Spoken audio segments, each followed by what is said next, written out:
A few months back, I woke up and went for a walk. It was still dark. I didn't even get a block down the sidewalk, and there was a branch from a tree that had fallen across the sidewalk, blocking my way.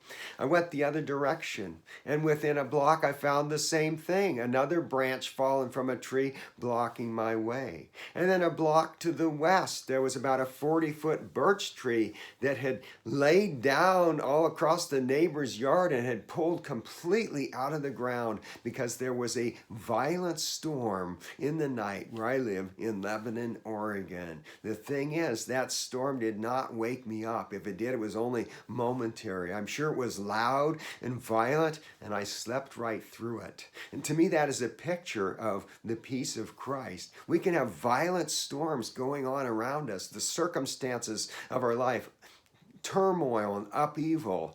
And yet there's a supernatural peace in Jesus Christ that we can walk in through it all. Welcome to Truth Talk with Ed Skipper, now published every Monday and Thursday.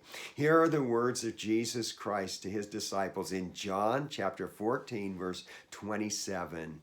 Peace I leave with you. My peace I give you. I do not give you as the world gives.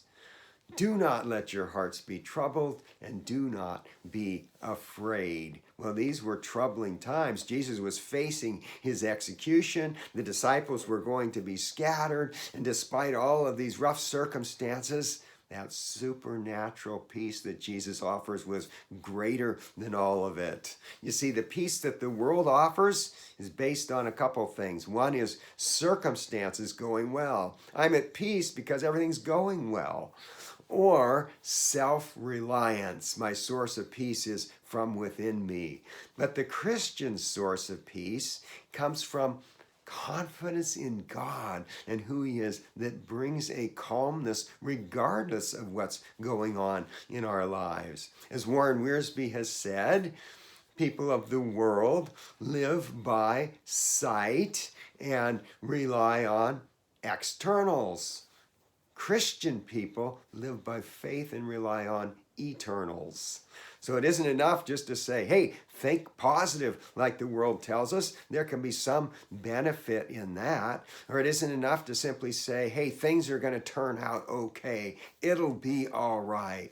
Well, will it be all right? Do we have a guarantee that we're not going to get sick, that we're not going to die, that our loved one's not going to get sick and die, that we're not going to lose our job? We don't have guarantees about those things. Hard things do happen. So it isn't enough for me simply to breathe or meditate or do yoga and do all these kinds of things, some of which can be very helpful. I need more than that. I need more than that when the economy is falling apart and maybe I'm unemployed and things are not looking good. And so what is it that I can look to? The creator of the universe loves me and is in control. And I have a supernatural source of peace in Jesus Christ that goes beyond all understanding. And so speaking of peace, I want to make sure that if you haven't checked it out, I put out a video testimony in my own life about perfectionism and anxiety and how God has miraculously answered prayers in those areas. That was published on February 14th. And until next time, I'll leave you with the words of this verse, the latter part of the verse from the Amplified Version. It says, "Do not let your heart be troubled, nor let it be afraid. Let my perfect peace calm you in every circumstance and give you courage and strength for every challenge.